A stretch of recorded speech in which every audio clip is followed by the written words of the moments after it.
आशिकान रसूल की दीनी तहरीक दावत इस्लामी के शुबा FGRF के तहत इमदादी कामों का सिलसिला जारी व सारी है। इसी ज़मन में तुर्किया के शहर अदाना में कायम मदनी मरकज फैजान मदीना में भी जिम्मेदारानों आशिकान रसूल ने राशन, पानी, कंबल, मैट्रेस और दीगर अशिया ज़रूरिया की पैकिंग का सिलसिला किया। इस हवाले से मुबल्लिग दावत इस्लामी ने मदनी खबरों को बताया। अल्हम्दुलिल्लाह रब्बिल आलमीन, मा ज़िलना बिफ़ज़्लिल्लाहि तआला तहत इशराफ मुनज़्ज़मत FGRF للإغاثة الإنسانية، ما زلنا نقوم بتوزيع الحصص التدفئة من وسائد وأغطية وأيضا فرش، وكذلك مساعدات غذائية بإذن الله تعالى للمتضررين بالزلزال الذي أصاب كل من سوريا وتركيا.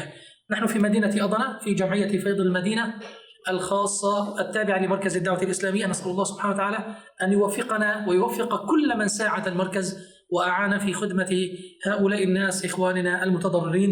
نسأل الله تعالى أن يرفع عنا وعنهم هذا البلاء। मदनी चैनल के नाज़रीन, आप भी इन इमदादी कामों में अपना हिस्सा शामिल करके अजर व सवाब हासिल कीजिए।